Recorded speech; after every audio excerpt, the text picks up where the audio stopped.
पश्चिम Asia में बढ़ता तनाव अब सीधे दुनिया की ऊर्जा नसों पर चोट कर रहा है। कतर के सबसे बड़े एलएनजी टर्मिनल पर हमले ने सिर्फ एक प्लांट नहीं बल्कि वैश्विक गैस सप्लाई की रीढ़ को हिला दिया है। अब सवाल है कि क्या इससे दुनिया में गैस की किल्लत बढ़ेगी? क्या भारत समेत एशिया को महंगी ऊर्जा का झटका लगेगा? आइए समझते हैं क्यों यह हमला सिर्फ एक घटना नहीं बल्कि आने वाले सालों के लिए ऊर्जा संकट की बड़ी चेतावनी है।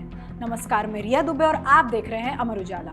पिछले हफ्ते 19 मार्च को कतर के रास लाफान स्थित दुनिया के सबसे बड़े liquefied natural gas LNG terminal पर ईरानी मिसाइलों और ड्रोन से हमला हुआ।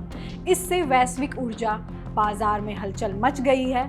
यह टर्मिनल दुनिया की कुल एलएनजी सप्लाई का लगभग 5वां हिस्सा संभालता है। हमले के बाद परिसर में स्थित gas two liquids GTL plant में भीषण आग लग गई।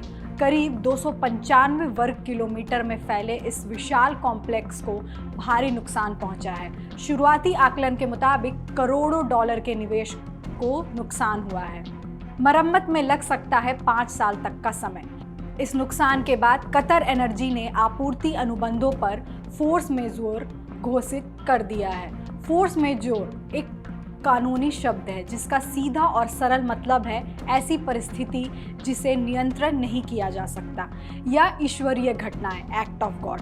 आसान भाषा में समझे तो यह किसी अनुबंध में एक ऐसी शर्त होती है जो दोनों पक्षों को तब जिम्मेदारियों से मुक्त कर देती है जब कोई ऐसी अनहोनी हो जाए जो किसी के बस में ना हो।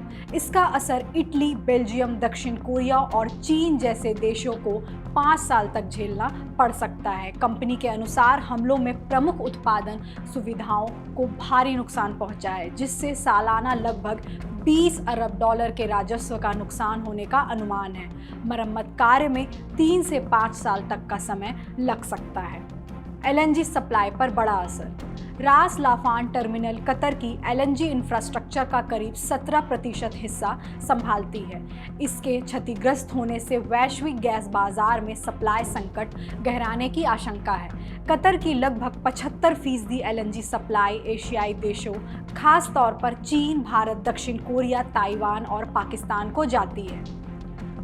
मरम्मत में लगेगा लंबा समय।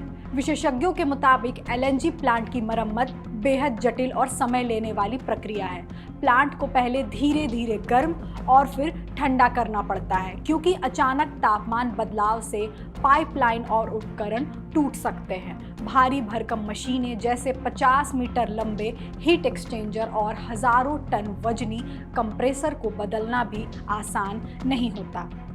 गैस बाजार में संरचनात्मक संकट। इस घटना ने एलएनजी संकट को सिर्फ लॉजिस्टिक समस्या से आगे बढ़ाकर संरचनात्मक संकट में बदल दिया है। पहले जहां होर्मुज जलडमरू मध्य की बाधा चिंता का कारण थी, अब उत्पादन क्षमता पर सीधा असर पड़ा है। यूरोप में गैस के बेंचमार्क दाम Dutch title transfer facility TTF mid जनवरी के बाद से 2 गुने से ज़्यादा हो चुके हैं। वहीं कोयले की मांग भी बढ़ी है, हालांकि उसकी कीमतों में अपेक्षाकृत कम तेजी आई है। भारत समेत एशिया पर सबसे ज़्यादा असर। ऊंची कीमतों का असर सबसे ज़्यादा एशियाई देशों पर पड़ने की संभावना है।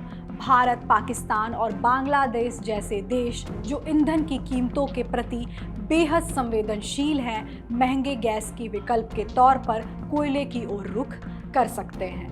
वैश्विक असर तय। एलएनजी की सप्लाई एक वैश्विक बाजार का हिस्सा है, इसलिए किसी एक क्षेत्र में सप्लाई घटने का असर पूरी दुनिया पर पड़ सकता है। विशेषज्ञों का मानना है कि कतर के इस प्रमुख टर्मिनल को हुए नुकसान की भरपाई में कई साल लग सकते हैं, जिससे गैस की कीमतें लंबे समय तक ऊंची बनी रह सकती हैं।